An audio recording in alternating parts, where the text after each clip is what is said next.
The long-delayed presidential elections in the Democratic Republic of Congo has been won by opposition leader Felix Tshisekedi.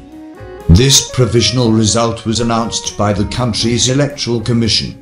The head of the Independent National Election Commission, Corneille Nangaa, said late on Wednesday the 9th of January 2019, in the capital, Kinshasa, that Felix Tshisekedi gained 38.57% of the vote, and so he was provisionally declared the elected president of the country. Nangaa said Tshisekedi had received more than 7 million votes, compared to about 6.4 million for another opposition candidate, Martin Fayulu, who led in polling and warned against manipulation. Emmanuel Ramazani Shadary, the hand-picked candidate of long-time President Joseph Kabila, was third with about 4.4 million votes. The announcement came hours after riot police deployed at the Commission's headquarters in Kinshasa, amid fears of violence due to a disputed result. Election observers reported a number of irregularities during the 30th of December 2018 vote, and the opposition alleged it was marred by fraud. The result could lead to the vast country's first democratic transfer of power since independence from Belgium in 1960, with the incumbent president, Joseph Kabila, due to leave office this month after 18 years in power and 2 years after the official end of his mandate.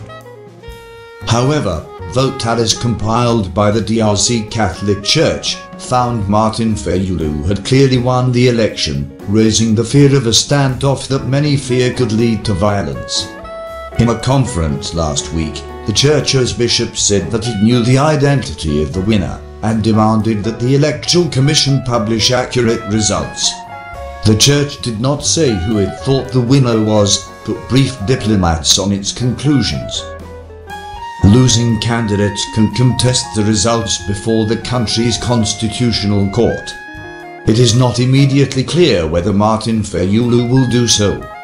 Some observers have suggested that Joseph Kabila's government sought to make a deal, as hopes faded for a win for Emmanuel Ramazani Shadary.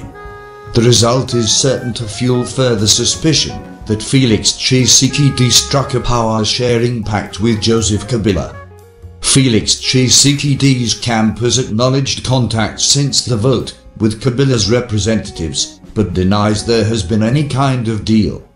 A lot of people who didn't have much faith in the Electoral Commission really thought that Emmanuel Ramazani Shadary, who is backed by Joseph Kabila, would win. Felix Tshisekedi, 55, is the son of the late Etienne Tshisekedi, the face of the DRC opposition for decades. He has promised to return to the rule of law, to fight corruption, and to bring peace to the conflict area of the east of the resource-rich country. More than 1 million people were kept from voting on election day because of an Ebola outbreak and militia violence in opposition strongholds, mainly in DRC East. Observers said many polling stations opened late and closed early, and in some places voting machines malfunctioned. Thanks for watching. Please comment, like, share and subscribe.